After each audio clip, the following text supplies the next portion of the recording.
We're going to discuss compound events and finding the number of outcomes from those compound events. So we have to remember that probability is that measure of the likelihood that a specific event will occur. So probabilities are going to have a value between 0 and 1. And so that's where we're going to be dealing with those fractions and decimals. If an event is impossible, that's where the probability is going to be 0. But if the event is certain to occur, that's where we're going to see that we have a probability of 1. Now, experimental probability, that's where we have the probability of event and the number of times that an event occurs over the number of trials that we have. Okay, and again, probability, we have to remember that probability can be written as fractions, decimals, or percents. All right, so we're going to look at an example here. So this is finding the compound, finding the probability from a compound event. So you flip a coin and roll a dice. How many outcomes are possible? So we have to figure out from the two, how many outcomes can we possibly have? Now, the first way that we can do it is we can think about how many events are possible. And so when we talk about flipping the coin, we talk about flip a coin. We talk about there's two outcomes when you consider that a coin is going to have either heads or tails. Heads or tails. So two possible outcomes. The second event of roll a dice, if you think about a standard six-sided dice, this is going to have six possible outcomes, okay? And we can think about that dice as labeled 1, 2, 3, 4, 5, and 6. There's six possible outcomes that we could see from that event. Now, one way that we can look at this is if we think about the amount of outcomes, we can make what's called a tree diagram. And the tree diagram is going to represent all of our possible outcomes. And so in this case, we can see that we have our heads here, heads and tails. This is part of the coin. But then for each one of these branches, we have to expand a little further. And we could say we could roll a 1, a 2, a 3, a 4, a 5, or a 6. Okay. Or we can go down here and say if we flipped tails, we could roll a 1, a 2, a 3, a 4, or a 5, or a 6. Okay. And then in order to find our solution about how many outcomes are possible, what we would do is we would count these branches, these final branches. So we'd have 1, 2, 3, 4, 5, 6, 7, 8, 9, 10, 11, 12. So we would say that there's 12 possible outcomes. Now, there's another way that we can do this as well. Okay, so when we think about the coin, we said that there are two outcomes. Okay, we can either flip a heads or tails. Okay, so two outcomes is what we want to focus on. Now, the dice, we could say there are six outcomes. And those would be 1, 2, 3, 4, 5, 6. So 6 possible outcomes with the dice, 2 with the coin. Now what we can do is we can take these numbers that we have, 2 outcomes, and multiply it by 6, and that's going to give us a final answer of 12 possible outcomes available. Okay, so we can see here too, if we make the tree diagram or if we multiply those potential outcomes, we will end up with the same solution. And we could say that from flipping a coin and rolling a dice, the possible outcomes is going to be 12.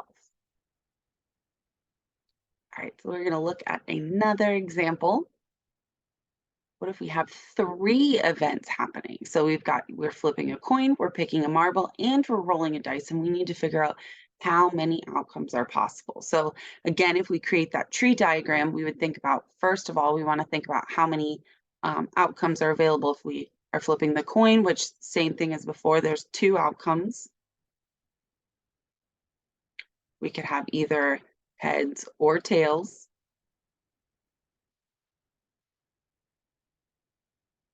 Picking a marble, now we want to focus on how many marbles are displayed with the question. So in this case, there's also going to be only 2 outcomes because we can either pick a purple or a green marble.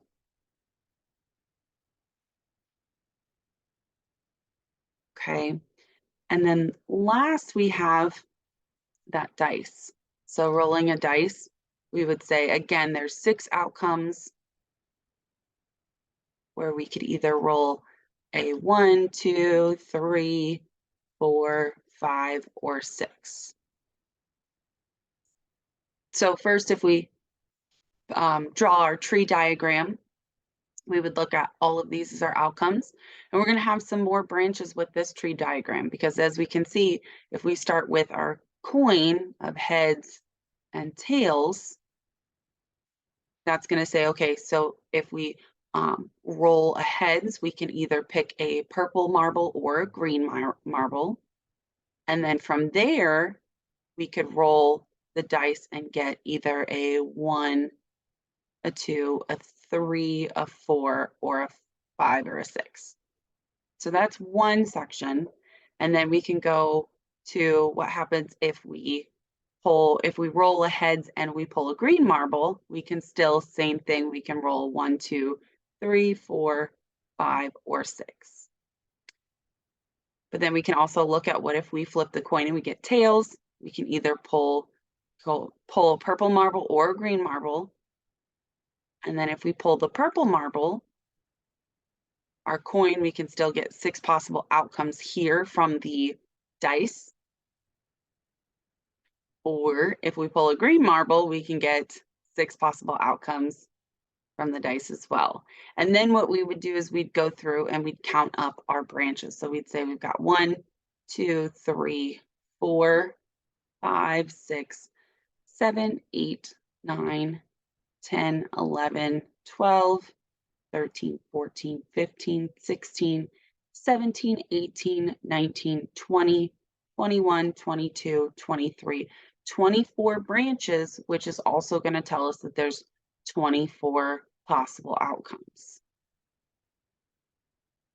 Okay. But as we can kind of see there, this is a lot for drawing the tree diagram. So what if we kind of looked at it the other way and we said, okay, if we're flipping the coin, there's 2 outcomes, 2 possible outcomes. We can either flip the coin and land on heads, or we can flip the coin and land on tails.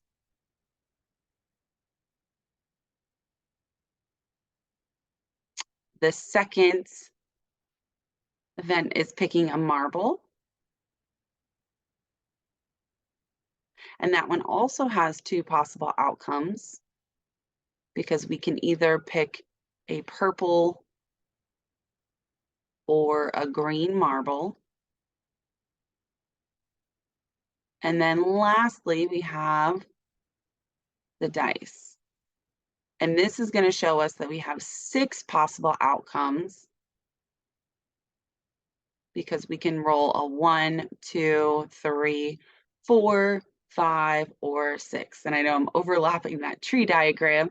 So then what we would do is we would take each of these possible outcomes that we have. So we have 2, 2, and 6. And we would take those numbers and we would multiply them. So 2 times 2 times 6. And remember order of operations. We remember the order of operations PEMDAS, right? Now we only have multiplication, so what we're going to do is we're going to multiply in the order that it's written. So we first start with 2 times 2, which is 4, and then 4 times 6 would give us that same answer of 24 possible outcomes. All right, we're going to look at another example. So we're going to pick a card from each set. So each of these is separated by a set. Okay, so this is one set of cards, this is another set of cards, and this is our third set of cards. And we're going to go through and pick one card from each set. And so we have to decide how many possible outcomes do we have. Okay, and so we have to think about the first event. Okay, so first group of cards, we can pick a J, a K, L, an M, an N, or an O. And so then we count how many letters we have. We have 1, 2, 3, 4, 5, 6.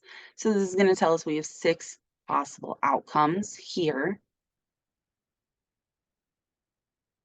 Our second set of cards, we can pick an I, a J, or a K. So we have 3 possible cards we can pick, which is going to tell us this is 3 possible outcomes that we have. And then our last set of data here, we can either pick a Q or an R, which is going to tell us we are going to have 2 outcomes. Okay, and so instead of drawing a tree diagram with this one, I'm just going to look at these numbers for possible outcomes. So 6, 3, and 2. We're going to take these numbers and we're going to multiply them together. So 6 times 3 times 2. 6 times 3 would give us 18 times 2. Okay, that's going to give us a total of 36 possible outcomes that we would have with these cards.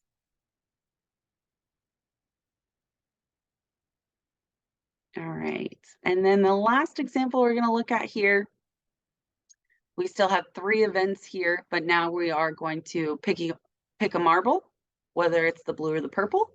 We're going to pick a card, whether it's 3 or 4, and then we're going to spin the spinner. But notice too, the spinner is labeled 3, 4, 5, 6, 7, 8. Okay, so it skips 1 and 2, and it goes straight to starting with number 3. So if we did a tree diagram with this one's going to be a little bit of a bigger tree diagram. Okay, we have to remember, looking at this, we have the first event has 2 outcomes. We can either pick a purple or a blue marble. The second event has 2 outcomes, 3 or a 4. And then the third event has 6 outcomes, 3, 4, 5, 6, 7, and 8. And so when we look here at our tree diagram, if we picked the purple marble, we can either pick a 3 or 4 from the card. But then when we look at spinning the spinner, we can spin a 3, 4, 5, 6, 7, 8. If we pick a 3 from the cards, and if we pick a 4 from the cards, we can spin the spinner and spin a 3, 4, 5, 6, 7, or 8 as well. Then if we go the other direction, we say, okay, what happens if we pick a blue marble? We can still pull a 3 or 4 from the cards. But then if we pull a 3, we can, from the cards, we can spin the spinner and get a 3, 4, 5, 6, 7, or 8. And then same thing, if we picked a 4 from the cards, we can spin that spinner and get a 3, 4, 5, 6, 7, or 8. And so what we would then do is we're going to count our branches from the tree diagram that we've created. And this is 1, 2, 3, 4, 5, 6, 7, 8, 9, 10, 11, 12, 13, 14, 15, 16, 17, 18, 19, 20, 21, 22, 23, and 24. And notice too that when we look at these, what they're labeled, this is PU33, okay? What that means is that's telling us that we pulled a purple marble, we picked the card that has a 3, and then we also spun the spinner and got a 3. So all of those are the outcomes in that situation. And then PU34 means we picked purple marble, we picked the card 3, and then we spun the spinner and landed on 4. But then we can also look at, so we said this is 24 branches. We can also look at the first event, 2 outcomes, okay, purple or blue. So 2 possible outcomes. The second event also has 2 possible outcomes.